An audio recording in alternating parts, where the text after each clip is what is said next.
آئیے اس مختصر سی اور لازمی تمہید کے بعد آپ حضرات جس شخصیت کا بیان سننے کے لیے آئے ہوئے ہیں وہ کم از کم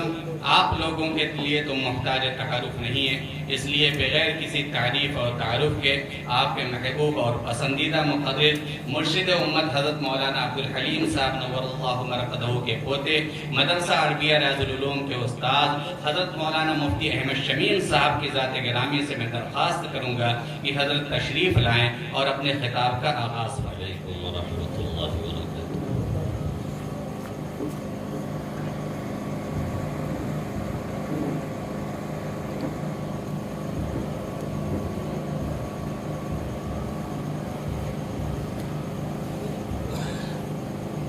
رات کا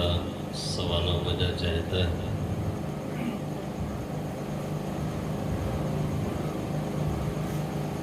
ہمارے کچھ بوڑھوں کے لیے تو کچھ ٹائم بھی ہو رہا ہے، نوجوانوں کے لیے تو بھی بہت ٹائم ہے،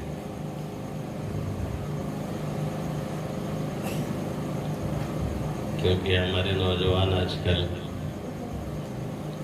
جب اٹھنے کا وقت ہوتا ہے تب سوتے ہیں۔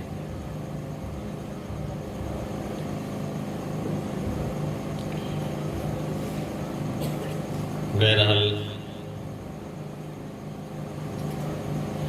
میں آیا ہوں اور آپ حضرات نے بلایا۔ دینی مجلسوں میں شرکت ابھی آپ نے سنا کتنی بڑی سعادت کی بات ہے۔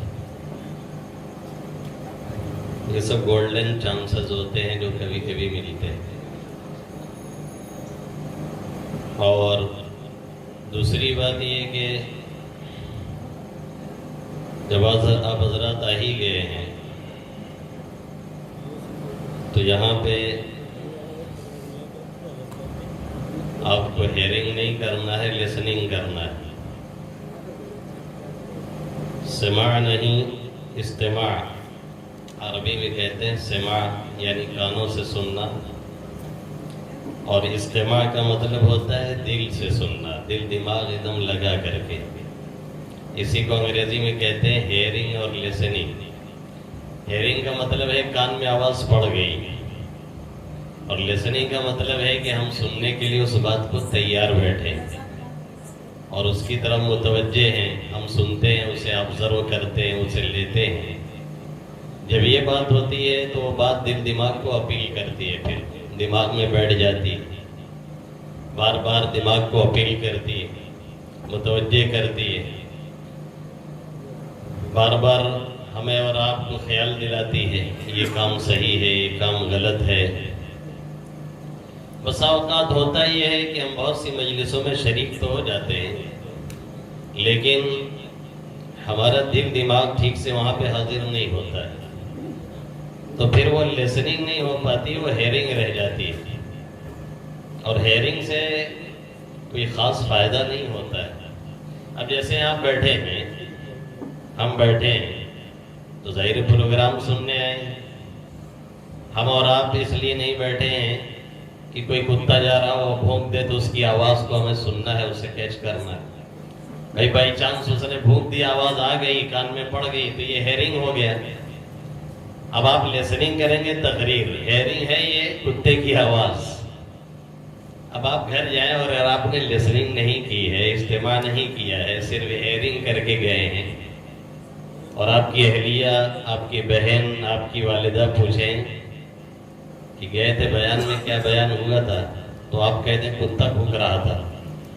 تو آپ کی بیوی کہیں گی آپ بھی تم کتے ہیں، کتا کی آواز سننے گئے تھے کہ تقریر سننے گئے تھے۔ تو یہ تب ہوتا ہے جب ہم ٹھیک سے متوجہ نہیں رہتے، اور یہ میں کئی بار کہہ چکا ہوں، آج پھر کہتا ہوں کہ دیکھیے تقریر کا پورا دار و مدار تو سننے والوں پہ ہوتا ہے۔ جتنے اچھے سے لوگ سنتے ہیں اتنی ہی باتیں نکلتی، اور جب لوگ ٹھیک سے توجہ سے سنتے نہیں ہیں نا تو آئی ہوئی بات بھی واپس چلی جاتی ہے۔ بارش سے فائدہ اسی سرزمین کو ملتا ہے جو اچھی ہوتی ہے۔ بنجر زمین پہ بارش ہو کر کے بھی کانٹے ہی اگتے ہیں، گھاس پھوس ہی اگتی ہے، اور بارش کا کوئی نتیجہ نہیں نکلتا ہے، تو آپ ایک اچھی زمین بن کے بیٹھیں گے تو کچھ فائدہ ہمیں بھی ملے گا اور آپ کو بھی ملے گا۔ اللہ رب العزت مجھے صحیح بات متعینہ وقت میں کہنے کی، صحیح طریقے سے آپ حضرات کو دل کے کانوں سے سننے کی اور ہم سب کو اس پر عمل کرنے کی توفیق نصیب فرمائے، آمین یا رب العالمین۔ الحمد لله نحمده ونستعينه ونستغفره ونؤمن به ونتوكل عليه ونعوذ بالله من شرور أنفسنا ومن سيئات أعمالنا، من يهده الله فلا مضل له ومن يضلله فلا هادي له،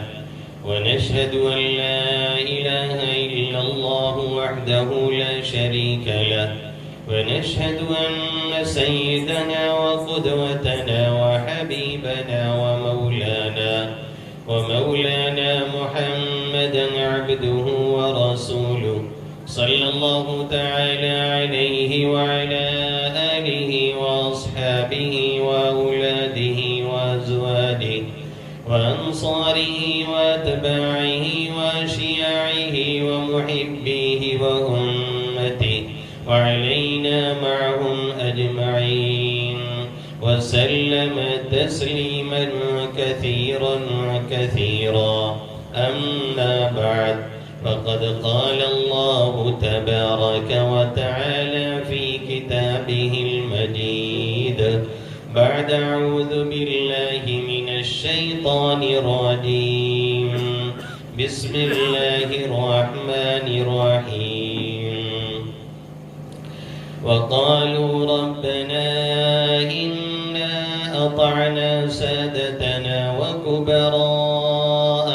فأضلونا السبيلا، ربنا آتهم ضعفين من العذاب والعنهم لعنا كبيرا. وقال تبارك وتعالى في موضع آخر، يا أيها الذين آمنوا قوا أنفسكم وأهليكم نارا وقودها الناس والحجارة عليها ملائكة غلاظ شداد لا يعصون الله ما أمرهم ويفعلون ما يؤمرون. وعن علي رضي الله تعالى عنه قال النبي صلى الله تعالى عليه وسلم، أدبوا أولادكم على 3 خصال: حب نبيكم وحب أهل بيته وحب تلاوة القرآن، فإن حملة القرآن في ظله يوم لا ظل إلا ظل قادر جبار مع الأنبياء والأصفياء. وعن عبد الله بن عباس رضي الله تعالى عنهما قال النبي صلى الله تعالى عليه وسلم، ما ظهر الغلول في قوم قط إلا ألقي فيهم الرعب، ولا فشى الزنا في قوم إلا كثرت فيهم الأموات، أو كما قال سيدنا وهادينا محمد صلى الله تعالى عليه وسلم. میرے محترم بزرگوں اور دوستوں، میرے غیور نوجوان ساتھیوں، اور جن ماؤں اور بہنوں تک میری آواز پہنچ رہی ہے، میری مقدس پاکیزہ مائیں اور بہنیں، اس وقت میں نے آپ حضرات کے سامنے قرآن مقدس کی 2 آیت کریمہ تلاوت کی اور اللہ کے حبیب صلی اللہ علیہ وسلم کی 2 حدیث شریف پڑھی۔ جن میں سے پہلے حدیث کی راوی، پہلی حدیث کو نقل کرنے والے صحابی رسول، داماد رسول، آقا مدنی صلی اللہ علیہ وسلم کے چچا تھے، اور حضرت حسن کو نہ جاننے کی یا شیعوں کو ان کا تذکرہ نہ کرنے کی وجہ یہ ہے کہ یہ شیعوں کے مزاج کے خلاف چلے گئے، اور جو شیعہ چاہ رہے تھے کہ اسلام میں ہمیشہ بوال رہے اور آپس میں لوگ لڑتے رہیں، اس سے انہوں نے دوری بنائی اور حضرت امیر معاویہ رضی اللہ تعالی عنہ سے صلح کر کے انہوں نے معاملہ کو ختم کر دیا، اور جو جنگ جاری ہوئی تھی حضرت علی کرم اللہ وجہہ اور حضرت معاویہ رضی اللہ تعالی عنہ کے درمیان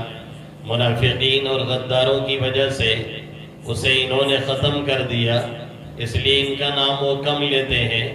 لیکن حضرت حسین کا نام وہ زیادہ لیتے ہیں، اور یا حسین ہم نہ تھے یا حسین ہم نہ تھے، آپ مر گئے تو کچھ غم نہ تھے، ہم بھی کسی سے کم نہ تھے، یہ پورا نعرہ ہے جو آدھا لگا کر کے بیوقوف بنانے کی کوشش کرتے ہیں۔ حضرت حسن، حضرت حسین، حضرت محسن، اور دوسری روایت جو میں نے نقل کی ہے وہ بھی آپ کے چچا زاد بھائی ہیں، حضرت عباس کے بیٹے حضرت عبداللہ ابن عباس رضی اللہ تعالی عنہما، دونوں کے دونوں جلیل القدر صحابی ہیں۔ حضرت عبداللہ ابن عباس رضی اللہ تعالی عنہما کی فضیلت کے لیے یہی بات کافی ہے کہ ان کو حبر الامہ کہا جاتا ہے، اس امت کے عالم اور علامہ، اور یہ لقب انہیں اللہ کے حبیب صلی اللہ علیہ وسلم کی ایک دعا کی برکت سے ملا۔ انہوں نے آقا مدنی صلی اللہ علیہ وسلم کی معمولی سے خدمت کر دی۔ ہم اور آپ کہتے ہیں کہ خدمت سے خدا ملتا ہے، لیکن حقیقت یہ ہے کہ خدمت سے صرف خدا ہی نہیں، خدمت سے دنیا بھی ملتی ہے، اور خدمت سے دنیا میں سکون اور اطمینان کی زندگی بھی ملتی ہے، اور خدمت سے آدمی کے بگڑے ہوئے کام بھی بن جایا کرتے ہیں۔ آج ہمارے اور آپ کے کام میں جو مشکلات پیش آ رہی ہیں، اس کی ایک بڑی وجہ یہ ہے کہ ہم دوسروں کے کام میں ٹانگیں لڑایا کرتے ہیں، جس کی وجہ سے ہمارے کام بھی آسان سے آسان جو ہوتے ہیں وہ مشکل ہو جایا کرتے ہیں۔ آسانی چاہتے ہیں، سکون چاہتے ہیں، عافیت سے اپنا کام ہوتا ہوا دیکھنا چاہتے ہیں، تو پھر دوسروں کے بھی کام آئیے، اور کام نہیں آ سکتے ہیں تو کم سے کم ٹانگ مت لڑائیے، یہ اصول طے کر لیجئے، تو پھر انشاءاللہ ہمارے کام میں اڑچن اور رکاوٹ زیادہ پیدا نہیں ہوگی۔ تو یہ دونوں جلیل القدر صحابی ہیں، بہت اونچے درجے کے صحابی ہیں، اور دادا جان مولانا عبدالحلیم صاحب نور اللہ مرقدہ برد اللہ مسجعہ، جب بھی کسی صحابی کا نام آتا، جب بھی کسی صحابی کا اسم گرامی آتا، فرماتے کہ یہ بڑے جلیل القدر صحابی ہیں، بڑے اونچے درجے کے صحابی ہیں، پھر فوراً فرماتے کہ ہر صحابی جلیل القدر ہوا کرتا ہے، ہر صحابی اونچے درجے کا ہوا کرتا ہے۔ صحابی کہتے کسے ہیں؟ ہم الذین ادرکوا صحبت النبی صلی اللہ علیہ وسلم مع الایمان وماتوا علی الایمان ولم يتخلل للدہ، کہ وہ لوگ ہیں صحابی جنہوں نے ایمان اور اسلام کی حالت میں آقا مدنی صلی اللہ علیہ وسلم کی صحبت اٹھائی ہو، آقا کا دیدار کیا ہو، آقا کی صحبت انہیں نصیب ہوئی ہو، اور اسی حالت میں ان کی وفات ہوئی ہو، انہیں صحابی کہتے ہیں۔ ہم اور آپ کسی بھی مقام پہ پہنچ جائے، پوری زندگی سجدے میں کوئی ولی ناک رگڑتا رہے اور ولایت اور بزرگی کی چوٹی کو پہنچ جائے، پھر بھی کسی صحابی کی گرد کو نہیں پا سکتا ہے، اس لیے کہ وہ چند ثانیے، چند لمحے، چند سیکنڈ اور چند منٹ کہاں سے لے کر کے آئے گا، جنہوں نے ایمان اور اسلام کی حالت میں اللہ کے حبیب صلی اللہ علیہ وسلم کی صحبت پائی، یا جنہوں نے ایمان اور اسلام کی حالت میں آقا مدنی صلی اللہ علیہ وسلم کا دیدار کیا، وہ دونوں آنکھیں وہ کہاں سے لے کے آئے گا جس نے مصطفیٰ صلی اللہ علیہ وسلم کو دیکھا تھا، یا جس کی نگاہوں نے اسے دیکھا تھا ایمان اور اسلام کی حالت میں، وہ ہمیں اور آپ کو میسر نہیں ہے۔ اس لیے جو صحابی کا مقام ہے وہ ہمارا اور آپ کا کبھی بھی نہیں ہو سکتا ہے، اور ہر صحابی کی طرف سے دل دماغ ہمیشہ صاف ہونا چاہیے۔ کسی بھی صحابی کی طرف سے ذرہ برابر میل کچیل دل و دماغ میں نہیں آنا چاہیے، اس لیے کہ ہمارے اور آپ کی ایمان اور اسلام کی بنیاد وہیں سے چلتی ہے۔ قرآن کو نقل کرنے والے اور پہنچانے والے وہی ہیں۔ آقا مدنی صلی اللہ علیہ وسلم کی سنت کو، آقا کی احادیث کو، آقا کی سیرت کو، آقا کے طرز کو، آقا کی اداؤں کو نقل کرنے والے اور پہنچانے والے وہی لوگ ہیں۔ اگر انہی سے ہمارا اعتماد اور آپ کا اعتماد ہٹ گیا تو پھر ہمارے اور آپ کے دین اور ایمان کی بنیادیں بھی ڈگمگا جائیں گی، اور نتیجہ یہ نکلے گا کہ ہم اور آپ اپنے ایمان اور اسلام سے ہاتھ دھو بیٹھیں گے۔ اللہ ہم سب کی حفاظت فرمائے۔ یہ وہ بنیادی نقطہ ہے جسے ہمیں اور آپ کو فراموش نہیں کرنا ہے۔ یہ وہ پوائنٹ ہے جسے ہمیں اور آپ کو اپنے دل و دماغ میں جگہ دینی ہے، اور کوئی اس طرح کی بات کہتا ہو یا کرتا ہو اسے سمجھانے کی اور اسے بتانے کی ضرورت ہے، اور اگر وہ نہیں مانتا ہے تو پھر اس سے اس لائن سے دوری بنانے کی ضرورت ہے تاکہ ہمارا اور آپ کا ایمان صحیح سالم رہے۔ بہرحال یہ دونوں جلیل القدر صحابی ہیں جن کے ذریعے سے میں نے دو روایتیں آپ کے سامنے نقل کی ہیں، اور دو آیت کریمہ میں نے قرآن مقدس کی پڑھی ہیں۔ ان آیتوں کے اندر اللہ رب العزت نے ہمیں، آپ کو، یا پوری انسانیت کو، یا مسلمانوں کو جو پیغام دیا ہے اور جس چیز کی طرف متوجہ کیا ہے اور جس سے ڈرنے کی، جس سے بچنے کی اور جس سے چوکنا رہنے کی ہمیں اور آپ کو بات کہی ہے، آج کے اس معاشرے میں، آج کے اس ماحول میں اور آج کی اس سوسائٹی میں یقینی طور سے ہم اور آپ ان باتوں سے غافل ہیں، اور اتنے غافل ہیں کہ ہمیں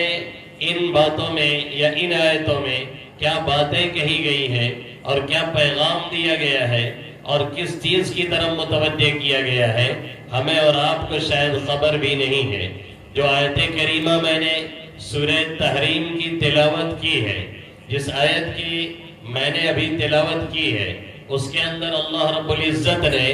ہمیں اور آپ کو ایک خاص بات کی طرف متوجہ کیا ہے، اور ہمیں اور آپ کو ایک خاص پیٹرن پہ لانے کی اللہ نے کوشش کی ہے۔ اور وہ بات کیا ہے، اللہ کیا فرما رہا ہے اور ہمیں اور آپ کو کس چیز کی طرف متوجہ کر رہا ہے، اس آیت کریمہ میں اللہ بیان کر رہا ہے، یا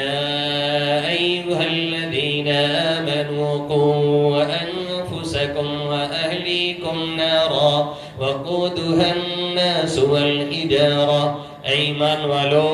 اپنے آپ کو بھی جہنم سے بچاؤ، قوا انفسکم واہلیکم نارا، اور اپنے اہل و عیال کو بھی اور اپنے متعلقین کو بھی جہنم کی آگ سے بچاؤ۔ اس میں اللہ رب العزت ہمیں اور آپ کو بڑے پیارے انداز میں مخاطب کر کے اور پیار بھرے لہجے میں ہمیں اور آپ کو خطاب کر کے، اور ہمارا اور آپ کا جو اللہ سے رشتہ ہے ایمان اور اسلام کی بنیاد پر، اس رشتے کا حوالہ دے کر کے ایک بات اللہ کہہ رہا ہے، اور یہ بات اس لیے کہی جا رہی ہے اور اس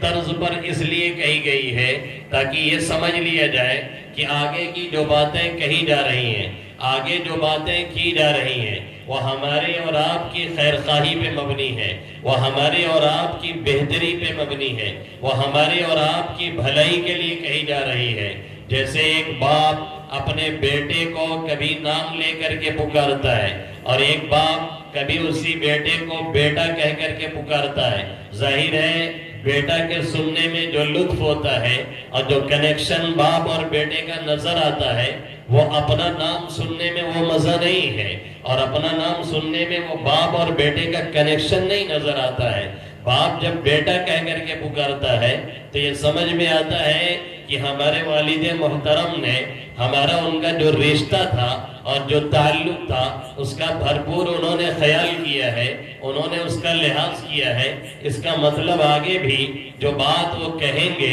آگے بھی جو حکم وہ دیں گے، آگے بھی جس طرح کی باتیں وہ کریں گے، یقیناً وہ دیکھنے میں ہمارے اور آپ کے لحاظ سے بھلے بہتر نہ لگتی ہو، لیکن وہ ہماری بھلائی پر مبنی ہوگی، وہ ہماری خیرخواہی پر مبنی ہوگی، اس میں ہماری بھلائی پوشیدہ ہوگی۔ باپ اسی طرز پر اسی لیے کلام کر رہا ہے۔ یہی طریقہ اللہ رب العزت نے یہاں پر ہمارے اور آپ کے ساتھ اختیار کیا کہ ہمیں اور آپ کو اس رشتے کا حوالہ دیا جو رشتہ ہمارا اور آپ کا اللہ سے جڑا ایمان اور اسلام کی بنیاد پر۔ اس لیے اللہ نے مخاطب ہمیں فرمایا، اللہ نے ہمیں خطاب جو فرمایا وہ اس طور سے کیا، یا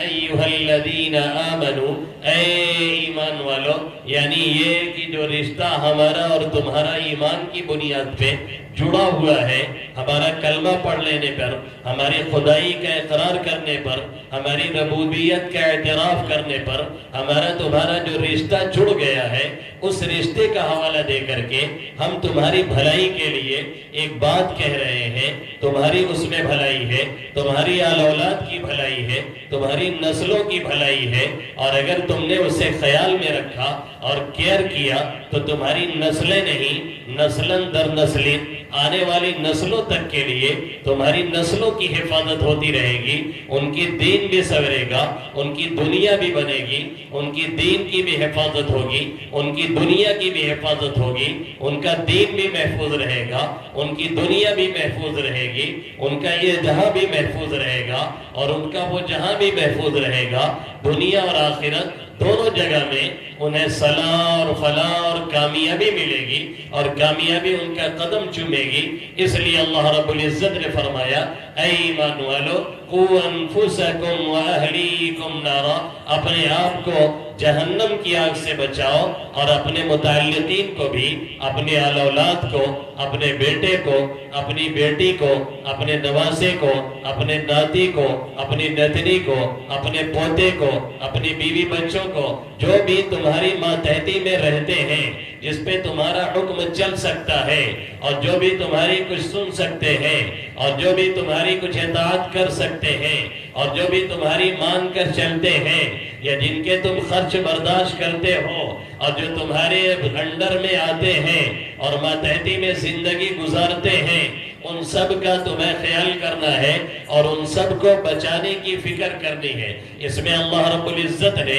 پہلے نمبر پر ہمیں اور آپ کو اس بات کی طرف متوجہ کیا کہ پہلی فکر اپنے آپ کی ہونی چاہیے، پہلی فکر اپنی ذات کی ہونی چاہیے، پہلے دھیان اپنی ذات کا ہونا چاہیے کہ ہم خود کس طرف جا رہے ہیں، ہم خود کس سمت جا رہے ہیں، ہم خود کیا کر رہے ہیں، ہمارے اعمال کیسے ہیں، ہمارے اخلاق کیسے ہیں، ہمارا کردار کیسا ہے، ہمارے معاملات کیسے ہیں، ہماری رفتار کیسی ہے، ہماری گفتار کیسی ہے، ہماری رہن سہن کیسی ہے، ہماری نمازیں کیسی ہیں، ہمارا روزہ کیسا ہے، زکوٰۃ کا ہم کتنا خیال کرتے ہیں، صدقات کا ہم کتنا خیال کرتے ہیں، اللہ اور اس کے بندوں کے حقوق کا ہم کتنا لحاظ اور خیال کرتے ہیں۔ پہلی چیز اس بات کا حکم ہمیں اور آپ کو اللہ رب العزت نے دیا ہے، کیونکہ یہ تجربے کی بات ہے کہ جب تک انسان خود کا خیال نہیں کرتا، جب تک انسان خود نمازوں کا پابند نہیں ہوتا،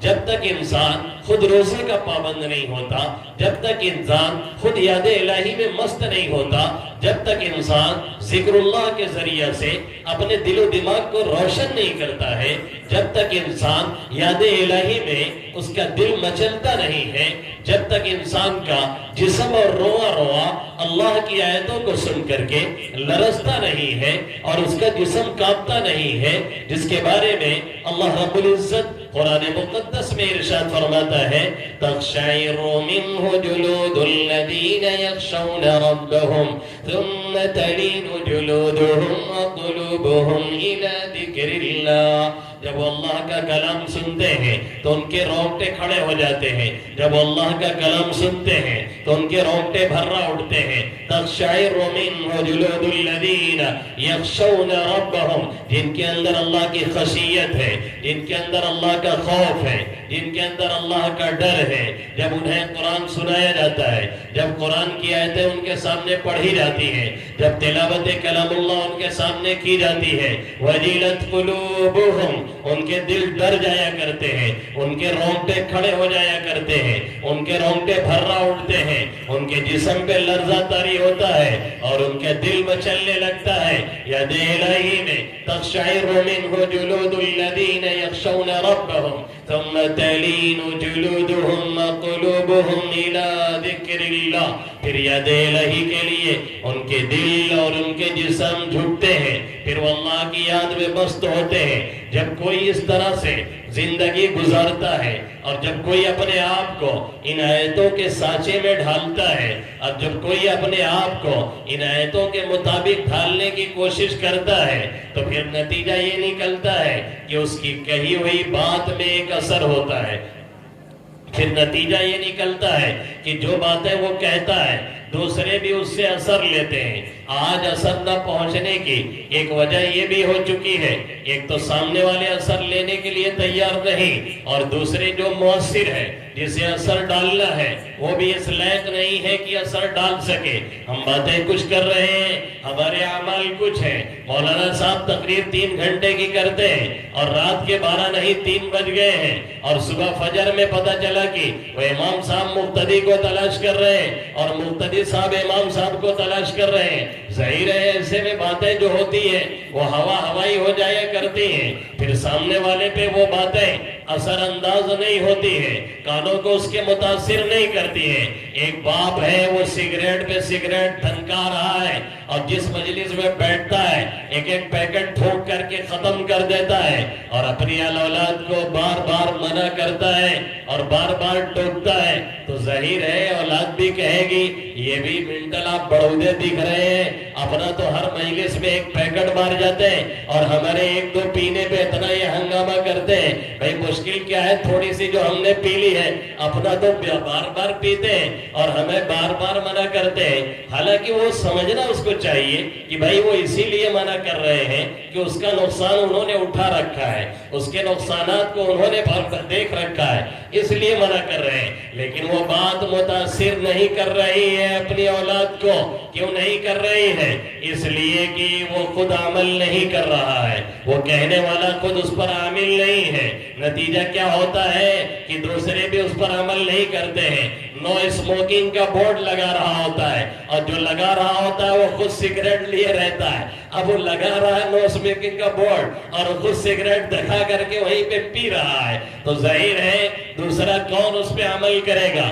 ہم اپنے گھر کی حفاظت نہیں کرتے، ہم اپنے دیواروں کی حفاظت نہیں کرتے، ہم پان کھا کر کے اپنے دروازے پہ تھوک دیتے ہیں، ہم پکار کھا کر کے اپنے دروازے پہ پچر مارتے رہتے ہیں. جو آتا ہے بیچارہ دیکھ کر کے وہ بھی گھن کرتا ہے، تو جو آنے والا ہے وہ کھانے والا ہے تو بھی سمجھے گا کہ ان کا دروازہ یہ پورے محلے کا اگلدان ہے، یہیں پر تھوک کر کے کام چلا لیا جائے، کیونکہ یہی چچا بھی تھوکتے ہیں، یہی بھتیجا بھی تھوکتا ہے، تو ہمارے لیے بھی اس کی گنجائش ہے. دوسرا تبھی لحاظ کرے گا جب ہم خود لحاظ کرتے ہوں. ہم لوگوں کے دروازے پہ الحمدللہ کوئی پان پکار والا آتا ہے تو بھی جلدی تھوکتا نہیں ہے، کیونکہ وہاں کوئی تھوکنے والا ہے نہیں. کھانے والے تو کھائیں بعض لوگ، لیکن الحمدللہ دروازے پہ وہ ایسے نہیں رنگ ڈالتے ہیں. اور پکار کا رنگ تو اتنا پکا ہوتا ہے، اتنا پینٹ پکا ہوتا ہے، ایک کا مسالہ سمجھ لیجیے، وہ تو چھوٹتا ہی نہیں، جہاں پکڑ لیتا ہے. اور انہوں نے جہاں وہ پیک مار دی تو اس کا کام ختم، اس دیوار کا یا اس اینٹے کا.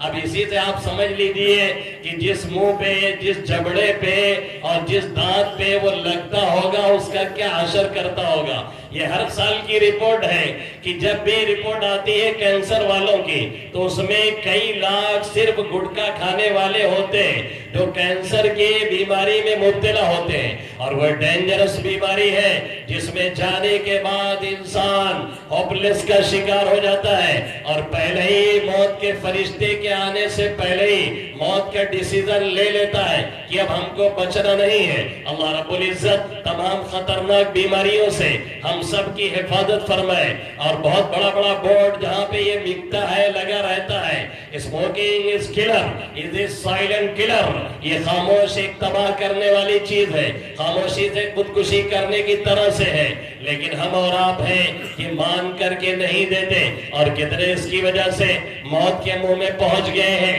اور کتنے پہنچنے کو ہیں، اور کتنے علاج پہ چل رہے ہیں۔ تو جب تک ہم خود عمل نہیں کرتے تب تک سامنے والے کو ہم متاثر نہیں کر پاتے۔ اس لیے اللہ نے فرمایا قُوْ أَنفُسَكُمْ وَأَهْلِيكُمْ نَارًا، اپنے آپ کو جہنم کی آگ سے بچاؤ، اور اپنے بعد پھر کس کو بچانا ہے؟ اپنے متعلقین کو، اپنے ماتحتے کو، اپنی آل اولاد کو۔ جو لوگ تمہاری ماتحتی میں رہتے ہیں وہ تمہارا کوئی بھی ہے جو تمہاری سن سکتا ہے، جو تمہاری باتوں پہ توجہ دیتا ہے، جو تمہارے پاس سننے کے لیے آتا ہے، چاہے وہ مجمع میں آئے، چاہے وہ جمعہ میں آئے، چاہے وہ گھر میں تمہاری سنتا ہو، چاہے تم گھر کے بڑے بوڑھے اور چلا رہے ہو، اپنی حکمرانی اور اپنی بات منوا رہے ہو، تو پھر سنو، تمہیں اپنے آپ کو بھی بچانا ہے اور اپنے آل اولاد کو اور متعلقین کو بھی بچانا ہے۔ کس سے بچانا ہے؟ نار جہنم سے۔ کس سے بچانا ہے؟ جہنم کی آگ سے۔ کس سے بچانا ہے؟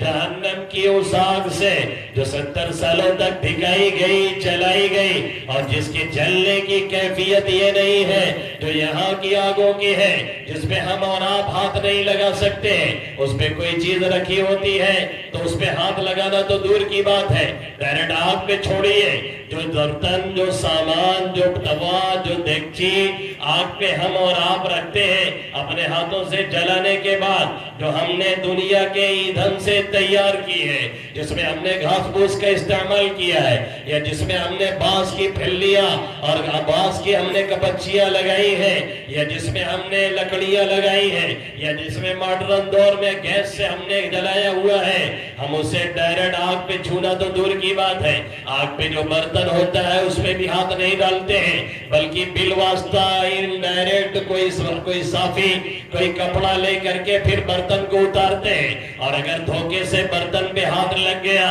تو سارا دن سی سی کرتے ہوئے گزرتا ہے، عام طور پہ اس کے چھالے پڑ جایا کرتے ہیں، ہاتھوں کو پھر پورے دن قرار نہیں رہتا ہے، اور کئی دن اس کا اثر رہتا ہے، اور ہفتوں نہیں مہینوں تک وہاں پہ داغ بنا رہتا ہے۔ یہ وہ آگ ہے جو ہم نے روشن کی ہے، یہ وہ آگ ہے جو ہم نے جلائی ہے، یہ وہ آگ ہے جو ہم نے اپنے ہاتھوں سے تیار کی ہے۔ اللہ کہہ رہا ہے اس آگ سے میں بچانے کی بات نہیں کر رہا ہوں، اس سے ہائپر آگ چاہیے، اس سے تھوڑا سا اور تیز چاہیے تو فیکٹریوں میں چلیے، جہاں پہ شیشے بنائے جاتے ہیں، جہاں پہ چوڑیاں بنائی جاتی ہیں، جہاں پہ لوہا اور سریت تیار کیا جاتا ہے۔ گجرات کی ایک فیکٹری کے اندر میں گیا اور وہاں پہ مجھے لے گئے جہاں پہ سریہ تیار ہوتا ہے اور لوہے بنائے جاتے ہیں اور تیار کیے جاتے ہیں۔ وہاں پہ جب آگ کے قریب پہنچا تو آگ کی لپٹ اور آگ کی تیزی دیکھ کر کے حیرت کی انتہا نہ رہی۔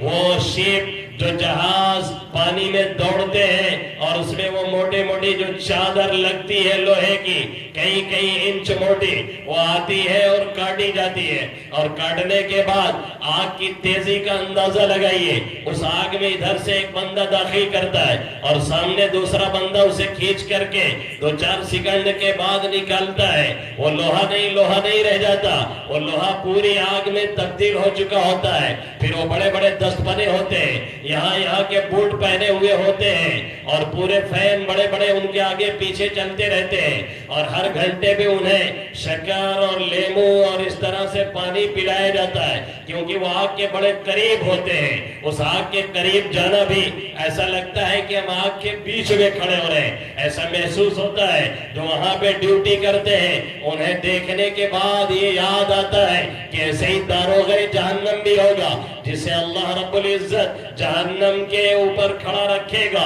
اور وہ پکڑ کر کے جہنم میں ڈالنا ہوگا۔ ایسے ہی وہاں پر وہ کھڑے رہتے ہیں اور وہ بڑے بڑے کڑچے لے کر کے، بڑے بڑے دست پنے لے کر کے، وہ آگ کا جو پورا سریہ نہیں، جو پورا گولا وہاں سے نکلتا ہے اس میں ڈالتے ہیں مشین میں۔ وہ مشین اسی طرح کی ہوتی ہے جیسے ہمارے اونٹ پھیرنے کے لیے کولو کا وہ لگایا جاتا ہے سسٹم، ایسے ہی ہوتی ہے۔ ادھر سے ادھر گزارا جاتا ہے، پھر ادھر ادھر سے دوسرا پکڑتا ہے اس میں سے پار کرتا ہے, ادھر سے پھر پکڑتا ہے اس میں سے پار کرتا ہے. ایسا آہستہ آہستہ پیستے پیستے اسٹیپ بائی اسٹیپ, درجہ بائی درجہ, ایک بائی دوسرے میں لے جانے کے بعد پھر تیسرے چوتھے سانچے اور خانے میں لے جانے کے بعد کئی مراحل سے گزارنے کے بعد پھر اسے پانی سے گزارنے کے بعد پھر سائیڈ میں لے جا کر کے جب سریا تیار ہو جاتی ہے تب اسے رکھا جاتا ہے. وہاں پہ بھی ہمارا اور آپ کا ٹکنا جہاں پہ لاسٹ میں سریا تیار کر کے رکھ دی جاتی ہے, 5 منٹ مشکل ہے کہ ہم وہاں کھڑے ہو سکیں. وہاں پہ تپش اتنی زیادہ ہوتی ہے. ہم نے ان سے پوچھا جو لے کے گئے تھے کہ اس آگ کی تیزی کتنی ہے, تو انہوں نے ملنے کتنی تیزی بتائی اور کہنے لگے اس کو سمجھنے کے لیے بس آپ اتنا سمجھ لیں کہ یہ جو سامنے کھڑا ہے داروغہ جہنم کی طرف سے, اور جو ادھر سے ادھر اس کو اس پار اس پار لگا رہا ہے اور سانچے میں بار بار اس کو ڈال رہا ہے. ایک مرتبہ مس کر گیا تھا پکڑنے پہ اور وہ سیدھا لوہا اس کے اوپر چلا آیا جو پورا آگ بن کے نکلتا ہے, تو شاید 1-2 سیکنڈ لگا ہو, ودن 2 سیکنڈ یا 1 سیکنڈ, 1-2 سیکنڈ میں اس کی ران پہ لگا اور پوری ران ہڈی سمیت کٹ کر کے پیر اس کا باہر نکل گیا. یہ اس آگ کی تیزی ہے جو ہم جلاتے ہیں, یہ اس آگ کی تپش ہے جو ہم نے تیار کی ہے, جس میں ہم نے کوئلہ ڈالا ہے, جس میں ہم نے پتھر کوئلہ ڈالا ہے اور جس میں ہم نے پیٹرول یا ڈیزل استعمال کیا ہے. اللہ فرما رہا ہے اس آگ سے میں بچنے کی بات نہیں کر رہا, یہ تمہاری اپنی جلائی ہوئی ہے, یہ تمہاری دنیاوی چیزوں کی جلائی ہوئی ہے, اس کا ایندھن دنیاوی چیز ہے. اس آگ سے بچنے کی بات اور بچانے کی بات اللہ کہہ رہا ہے قُوْ أَنفُسَكُمْ وَأَهْلِيكُمْ نَارًا وَقُودُهَا النَّاسُ وَالْحِجَارَةُ, جس کا ایندھن یہ حضرت انسان ہوں گے, جس کا ایندھن وہ لوگ ہوں گے جنہوں نے کلمہ نہیں پڑھا تھا, جس کا ایندھن وہ لوگ ہوں گے جنہوں نے جاتے جاتے اپنے رب حقیقی کا انکار کیا تھا, جس کا ایندھن وہ لوگ ہوں گے جنہوں نے آخری وقت میں یہ کہہ دیا تھا ہم رب کو نہیں مانتے ہیں, ہم رب کو نہیں جانتے ہیں, اللہ کون ہے ہم اسے نہیں جانتے ہیں, محمد عربی صلی اللہ علیہ وسلم کون ہے ہم انہیں نہیں پہچانتے ہیں. جن کا خاتمہ بالخیر نہیں, جن کا خاتمہ ایمان پر نہیں, جن کا خاتمہ بالشر ہوا, جو دنیا سے ایمان اور اسلام کی حالت میں نہیں گئے, اللہ رب العزت ایسوں کو جہنم کا ایندھن بنائے گا. اللہ ہم سب کی حفاظت فرمائے, آمین یا رب العالمین. قُوْ أَنفُسَكُمْ وَأَهْلِيكُمْ نَارًا, اللہ فرما رہا ہے وَقُودُهَا النَّاسُ وَالْحِجَارَةُ, اس کا ایندھن ہم حضرت انسان کو بنائیں گے جو متمرد ہوں گے, جو سرکش ہوں گے, جو ہمارے باغی ہوں گے, جنہوں نے ہماری زمین استعمال کی, جو ہماری زمین پہ چلے, جو ہمارے آسمان کی چھت کے نیچے رہے, جنہوں نے ہمارے تاروں سے فائدہ اٹھایا, جنہوں نے ہماری چاند کی روشنی سے فائدہ اٹھایا, جنہوں نے ہمارے دیے ہوئے سورج کی تپش سے اناج پکا پکا کر کے زندگی بھر کھایا اور اس کے بعد کھا کر کے پھر ہمارے ہی باغی رہے, اور نہ کلمہ اور نہ درود اور نہ ہماری وحدانیت کا اعتراف, نہ ہماری وحدانیت کا اقرار, نہ ہماری وحدانیت اور ربوبیت کا اعتراف, ایسے لوگوں کو ہم جہنم کا ایندھن بنائیں گے. اور صرف انہیں نہیں بلکہ جس کی وہ پوجا کرتے تھے اور جس کی وہ عبادت کرتے تھے, ہمیں چھوڑ کر کے جس کے سامنے وہ جا کر کے بیٹھتے تھے اور ہمارے نمازوں کو قضا کر کے جو کسی بابا کے ہاں جا کر کے مرادیں مانگتے تھے اور باقاعدہ جو بتوں کے پجاری تھے, ہم انہیں بھی اٹھا کر کے جہنم کا ایندھن بنا دیں گے. یہ دکھلانے کے لیے, یہ بتلانے کے لیے, یہ سمجھانے کے لیے, ان کی بے بسی کو آیا کرنے کے لیے, جسے اللہ رب العزت نے قرآن مقدس کی اس آیت میں 17ویں پارے میں فرمایا انکم وما تعبدون من دون اللہ حصب جہنم, کہ تم اللہ کو چھوڑ کر کے جن کی بھی عبادت کرتے ہو سب جہنم کا ایندھن بنائے جائیں گے. اور یہ ایندھن اس لیے بنایا جائے گا تاکہ یہ دیکھ لے کہ جس کو ہم پوج رہے تھے, تاکہ یہ دیکھ لے کہ جس سے ہم مان رہے تھے, تاکہ یہ دیکھ لے کہ جس کی ہم عبادت کر رہے تھے, تاکہ یہ دیکھ لے کہ جس سے ہم امید لگائے بیٹھے تھے, تاکہ یہ دیکھ لے کہ جس کے بارے میں ہم یہ کہتے تھے کہ ہم انہیں اس لیے پوجتے ہیں, ہم ان کی عبادت اس لیے کرتے ہیں, ہم مزاروں پہ اس لیے سجدہ ریز رہتے ہیں, ما نعبدهم الا ليقربونا الى الله زلفا. کل کے مشرکین کفار مکہ, مشرکین مکہ اللہ کے حبیب صلی اللہ علیہ وسلم کی دعوت کو ٹھکرا کر کے یہ کہا کرتے تھے ہم بتوں کے اس لیے پوجتے ہیں، ہم بتوں کے سامنے اس لیے بیٹھتے ہیں، ہم اس لیے چڑھاوا چڑھاتے ہیں، ہم اس لیے انہیں پکارتے ہیں ما نعبدہم الا لیقربونا الی اللہ زلفا، تاکہ یہ ہمیں اللہ کے اور قریب کر دے۔ یہی دلیل آج کا ہمارا اسلام اور ایمان سے انحراف کرنے والا اور اسلام اور ایمان سے بغاوت کرنے والا اور مجاور بن کر کے لوگوں کے ایمان پہ ڈھاکے ڈالنے والا بھی دیتا ہے، اور وہ کہتا ہے کہ ہم یہاں اس لیے بیٹھتے ہیں تاکہ سیڑھی کی ضرورت پڑے، کیونکہ اونچائی پہ جانے پہ سہارا لینا پڑتا ہے اور سہارے کے ذریعے سے تب آدمی اونچائی پہ پہنچتا ہے، اس لیے ہم انہیں پوچھتے ہیں کیونکہ ہم ڈائریکٹ اللہ تک نہیں پہنچ پائیں گے۔ یہ لاجیکل بات غیروں کو سمجھانے کے لیے تو ہو سکتی ہے، جاہلوں کو بیوقوف بنانے کے لیے تو ہو سکتی ہے، ہمیں اور آپ کو الحمدللہ بیوقوف نہیں بنایا جا سکتا۔ پھر اس زمانے میں یہ بات آپ کہہ رہے ہیں جس زمانے میں سیڑھی نہیں، سیڑھی غائب ہو چکی ہے، لفٹ آ چکی ہے اور لفٹ بھی غائب ہو کر کے اب تو بلوٹوتھ اور سیریٹ اور نہ معلوم کون سا سسٹم آ چکا ہے جہاں پہ وائر کی بھی ضرورت نہیں، جہاں پہ تار کی بھی ضرورت نہیں، اور اب تو سائنس ترقی کر رہی ہے اور یہ کوششیں جاری ہیں کہ کسی طرح سے یہ فضائی سسٹم کے ذریعے سے انسانوں کو بھی ہوا میں اڑا کر کے بھیج دیا جائے، اس میں بھی کوشش جاری ہے اور محنت جاری ہے، اور آئندہ اگر سائنس ترقی کر کے یہاں تک پہنچ جائے تو بھی کوئی بعید بات نہیں ہے۔ یہ کہنا کہ یہ بہت بعید چیز ہے یہ کبھی کبھی لوگ لکھ دیتے ہیں، جیسے ہمارے ایک علامہ اور ایک مفسر نے سینکڑوں سال پہلے لکھ دیا تھا کہ کچھ لوگ ہیں وہ کہہ رہے ہیں کہ ایک بڑی چیز ایجاد ہوگی، وہ فضا میں اڑے گی، لوگ اس پہ بیٹھے رہیں گے، لوگوں کا سامان لدا رہے گا اور ایک منزل سے دوسری منزل جائیں گے اور پہنچ جائیں گے اور انہیں کوئی دقت نہیں پیش آئے گی۔ تو انہوں نے لکھا تھا کہ بتائیے لگتا ہے لوگوں کا دماغ خراب ہو گیا ہے، یہ بھی کوئی پاسبل اور ممکن ہے کہ لوگ فضا میں کسی چیز پہ بیٹھے رہے اور گرے نہیں، لیکن آج کی دنیا میں لوگ لدے لدائے پھرتے ہیں اور ادھر سے ادھر جاتے ہیں، شاید ان کا دھیان اس آیت کی طرف نہیں گیا تھا جس میں سلیمان علی نبینا علیہ السلام کے بارے میں اللہ نے فرمایا ہے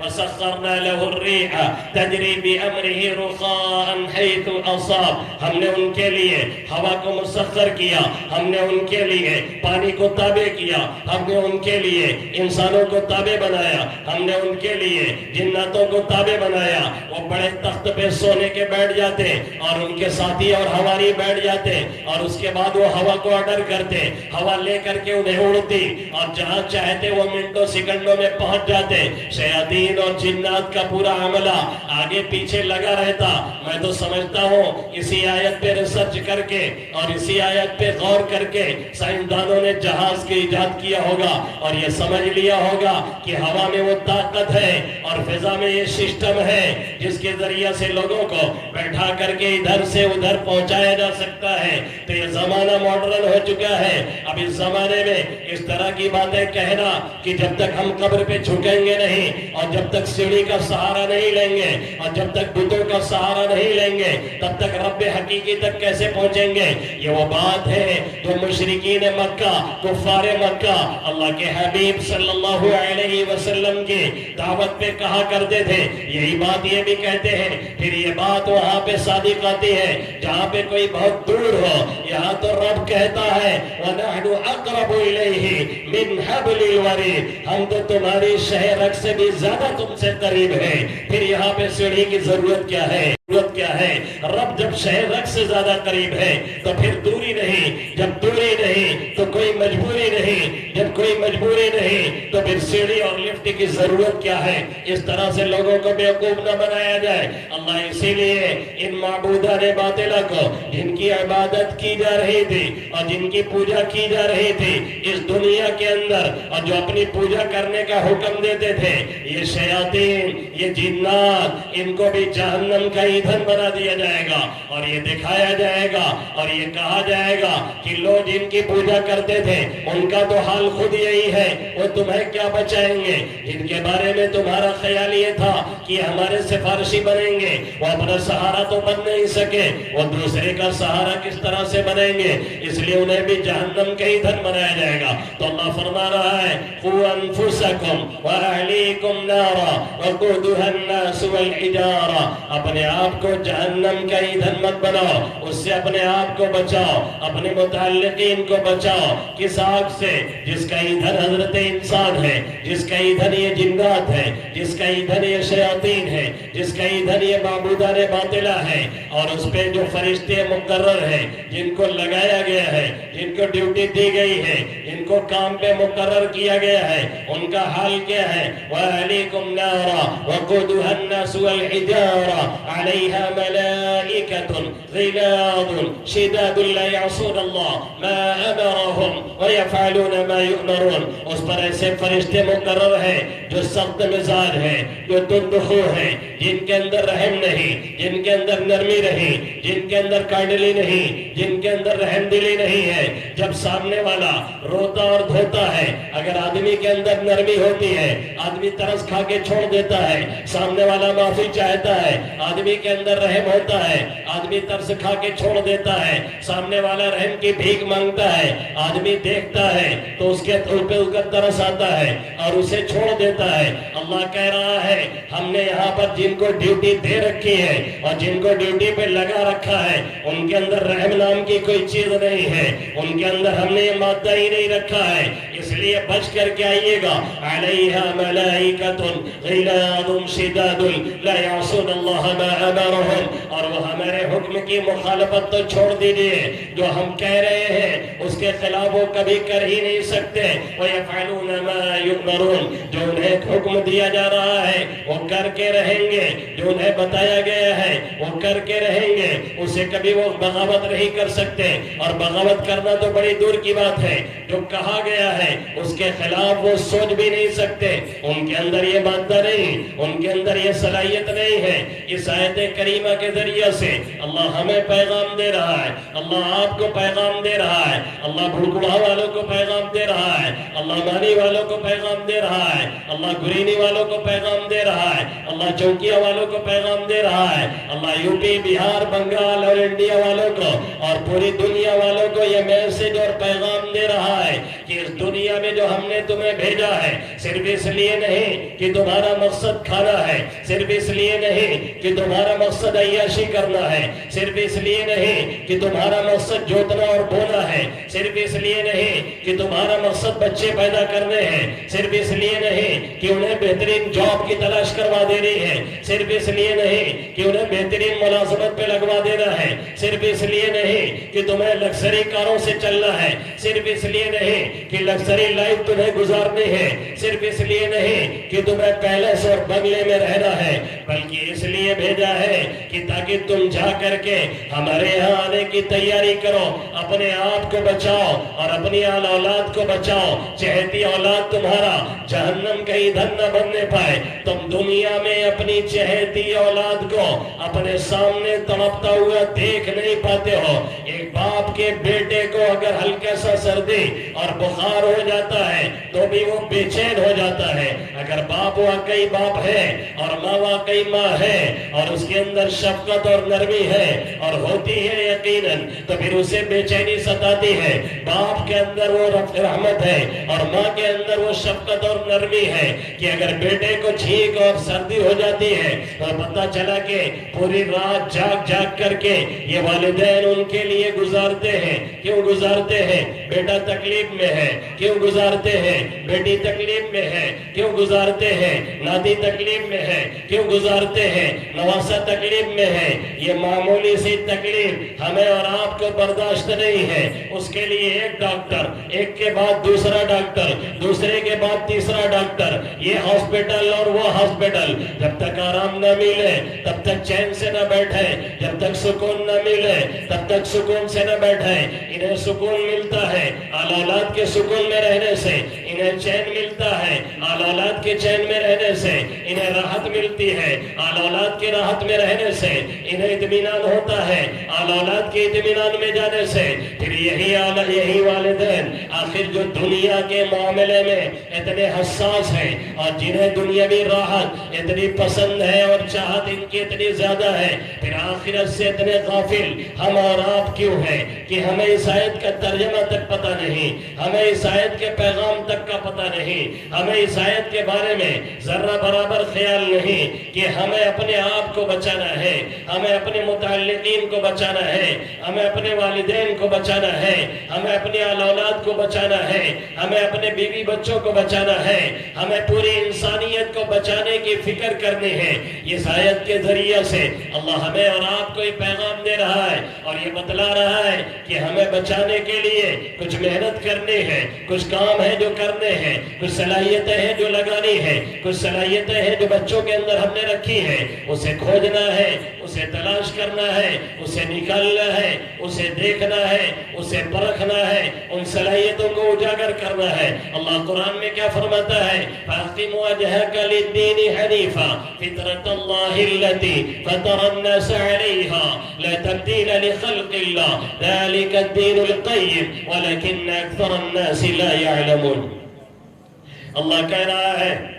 اے محمد عربی صلی اللہ علیہ وسلم فَأَقِمْ وَجْهَكَ لِلدِّينِ حَنِيفًا، آپ اور آپ کے جو ماننے والے ہیں اور آپ کے جو چاہنے والے ہیں، یعنی جو بھی مومنین اور کلمہ پڑھنے والے ہیں، فَأَقِمْ وَجْهَكَ لِلدِّينِ حَنِيفًا، وہ اس دین کی طرف، وہ اس دین حنیف کی طرف، وہ اس بنیادی دین کی طرف اپنا رخ کر لے اور اللہ کے لیے اپنے آپ کو سنوار لے اور سجا لے اور سدھار لے۔ فَأَقِمْ وَجْهَكَ لِلدِّينِ حَنِيفًا فطرت اللہ التي فطر الناس علیہا، اللہ کی اس فطرت کا، اللہ کی اس استعداد کا، اللہ کی دی ہوئی اس صلاحیت کا لوگ اتباع کریں اور اس کے پیچھے چلیں۔ فطرت اللہ التي فطر الناس علیہا، جس پر اللہ نے لوگوں کو پیدا کیا ہے، اور کس صلاحیت پہ پیدا کیا؟ وہ صلاحیت ہے کیا؟ اللہ کے حبیب صلی اللہ علیہ وسلم فرماتے ہیں کل مولود یولد علی الفطرہ فابواہ یہودانہ او یمجسانہ او ینصرانہ، کہ جو بھی بچہ پیدا ہوتا ہے فطرت اسلام پر پیدا ہوتا ہے، اللہ رب العزت پیدائش کے وقت اس کے اندر یہ صلاحیت رکھتے ہیں، اللہ وہ استعداد رکھتے ہیں، اللہ وہ لیاقت رکھتے ہیں، اللہ وہ صلاحیت رکھتے ہیں کہ اگر اس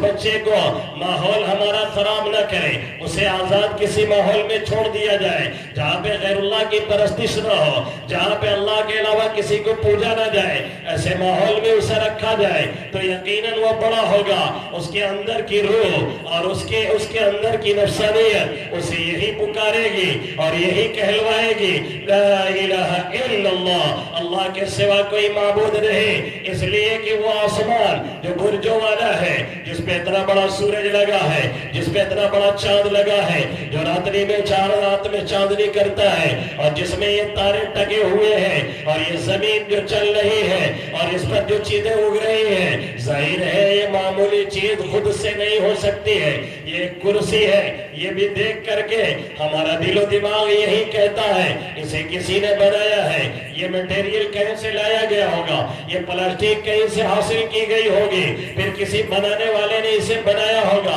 اسے سانچے میں ڈھالا گیا ہوگا، تب جا کر کے یہ کوئی لے کر کے آیا ہے، تب ہم آ کر کے اس میں بیٹھے ہیں، یہ معمولی سی چیز ہے، ہم میں سے کوئی بھی عقل مند، ہم میں سے کوئی بھی دانا، ہم میں سے کوئی بھی بینا، ہم میں سے کوئی بھی گم کردہ جو صلاحیت والا نہیں ہے، وہ یقینی طور سے کبھی بھی یہ نہیں کہہ سکتا ہے کہ یہ کرسی خود سے کہیں سے تیار ہوئی اور تیار ہو کر کے اڑ رہی تھی اور فضا میں چل رہی تھی اور کرسی کو پتہ چلا کہ آج بھڑکڑا میں پروگرام ہے اور اس پر کچھ لوگ تشریف پدھاریں گے تو کئی کرسیاں آ گئی اور آ کر کے خود سے لگ گئی اور یہ مائک خود سے سیٹ ہو گیا اور ہم آ کے بیٹھ گئے اور بولنے والے آ کر کے سننے لگے۔ ایسا ہم نہیں سوچ سکتے، آپ بھی نہیں سوچ سکتے اور نہ کہہ سکتے ہیں۔ اگر کسی سے کہہ دیں گے تو کہے گا چیک مینٹل بیلنس، ان کا ذرا دماغی توازن چیک کرایا جائے، یہ صحیح ہے کہ گڑبڑ ہو گئے ہیں، یا ان کو آگرہ پاگل خانے میں بھیج دیا جائے، اس کے علاوہ ان کا دوسرا کوئی علاج نہیں ہے۔ جب ایک معمولی سی چیز یہ خود سے نہیں ہو سکتی ہے، پھر یہ دنیا کا نظام اور یہ ہول یونیورس جو پوری کائنات چل رہی ہے، ظاہر ہے یہ رب حقیقی کے اشارے پہ چل رہی ہے اور وہی سے چلا رہا ہے۔ اسی استعداد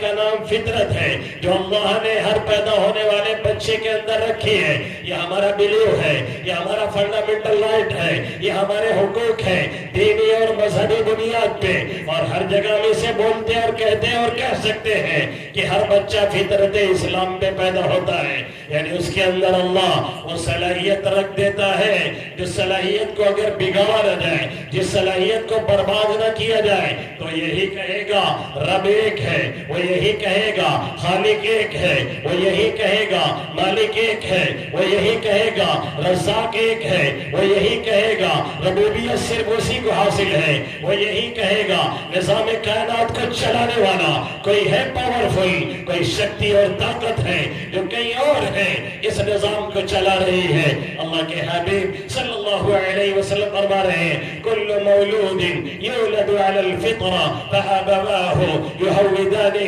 او ینصرانہ او یمجسانہ، پھر اس کے والدین اسے یہودی بناتے ہیں، پھر اس کے والدین اسے نصرانی بناتے ہیں، پھر اس کے والدین اسے مجوسی بنا دیتے ہیں۔ یعنی جیسا ماحول ہم اور آپ دیتے ہیں، جیسا ماحول ہم اور آپ کریٹ کرتے ہیں، جیسا ماحول ہم اور آپ تیار کرتے ہیں، ایسے ہی ہمارے بچے پلتے اور بڑھتے ہیں اور اسی حالت میں جمع ہوتے ہیں اور اسی حالت پہ تیار ہوتے ہیں جیسے ہم نے بنایا ہوتا ہے، جیسے ہماری ماں کی سوچ ہوتی ہے، جیسے ہمارے باپ کی سوچ ہوتی ہے، اور جیسے گھر کا ماحول ہوتا ہے، اور جیسے گھر والوں کی ذہنیت ہوتی ہے، اور جیسے گھر والوں کے دماغ چلتے ہیں، ایسے ہی دھیرے دھیرے آہستہ آہستہ ہمارے بچے اسی ماحول کے اعتبار سے پلتے اور بڑھتے ہیں، اور ایسے ہی ان کی ذہنیت بدلتی اور تبدیل ہوتی ہے۔ اور سب سے پہلا مدرسہ ہماری ماں کی گود ہوتی ہے، جہاں پہ رحم مادر میں رہتے ہوئے،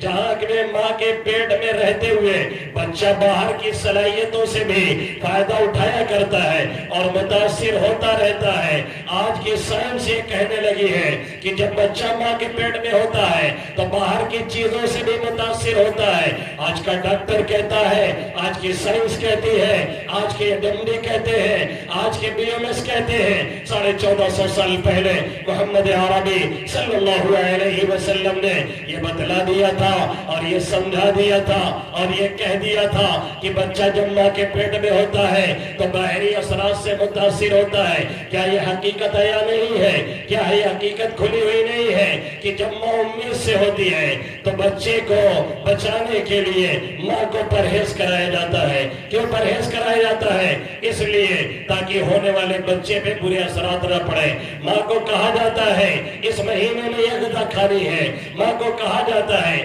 اس مہینے میں یہ دوا پینی ہے، ماں کو بتلایا جاتا ہے اس مہینے میں ٹیٹنس کا انجیکشن لگنا ہے تاکہ ہونے والے بچے پہ کوئی برا اثر نہ پڑنے پائے۔ پھر بچہ جب پیدا ہوتا ہے اور ماں کی گود میں ہوتا ہے، اگر بچے کو سردی ہوئی، اگر بچے کو بخار ہوا، اگر بچے کو کھانسی آنے لگی، دوا دی جاتی ہے، لیکن ساتھ میں ڈاکٹر یہ کہتا ہے اس بچے کو بچانا ہے تو ماں کو ٹھنڈے پانی سے پرہیز کرنا پڑے گا، اس بچے کو بچانا ہے تو ماں کو املی نہیں کھانی ہے، اس بچے کو بچانا ہے، ماں اگر املی کھائے گی اس کے دودھ سے جو غذا تیار ہوگی اور بچے کے پیٹ میں جائے گی، بچے دست کرنے لگے گا اور نتیجہ یہ نکلے گا اس کی صحت برباد ہوگی۔ ماں کو بچایا جا رہا ہے، کس کو بچانے کے لیے؟ بچے کو بچانے کے لیے۔ کسے بچانے کے لیے؟ اس کی صحت بچانے کے لیے۔ کس کو بچانے کے لیے؟ اس کی نشو و نما صحیح کرنے کے لیے۔ اگر اسی صحت بچانے کے لیے ماں کو پرہیز کرایا جا سکتا ہے،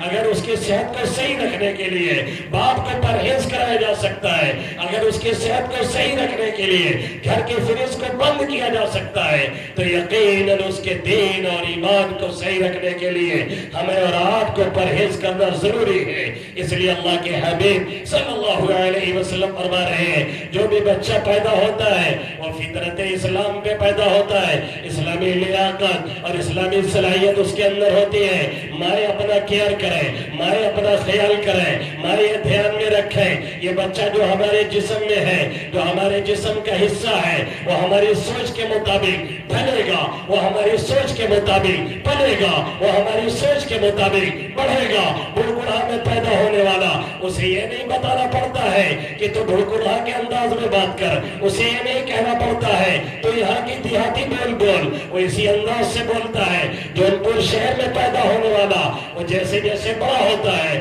وہ اردو میں بات کرتا ہے۔ امریکہ میں پیدا ہونے والا اسے یہ نہیں کہنا پڑتا تو انگریزی میں بات کر، وہ جیسے جیسے بڑا ہوتا ہے انگریزی زبان میں بات کرتا ہے۔ اور انگلینڈ میں پیدا ہونے والا وہ بھی انگریزی میں بولتا ہے، لیکن امریکہ اور انگلینڈ کے لہجے میں بڑا فرق ہے۔ وہ فرق خود بخود ان دونوں کے اندر پیدا ہوتا ہے۔ کیوں پیدا ہوتا ہے؟ اس لیے کہ ماحول دونوں کو الگ الگ ملتا ہے۔ معلوم یہ ہوا جیسا ماحول ہوگا، معلوم یہ ہوا جیسی صلاحیت ہوگی، معلوم یہ ہوا جیسی سوچ ہوگی، معلوم یہ ہوا جیسی فکر ہوگی، معلوم یہ ہوا جیسی اپروچ ہوگی، معلوم یہ ہوا میں جیسی غذا کھائیں گے، معلوم یہ ہوا میں جیسا پہنیں گے، معلوم یہ ہوا میں جیسا سنیں گے، معلوم یہ ہوا میں جیسا بولیں گے، معلوم یہ ہوا میں جیسی غذائیں استعمال کریں گے۔ بچے کی صحت پہ نہیں، دین اور ایمان تک کے مسئلے اسی اعتبار سے طے ہوتے ہیں۔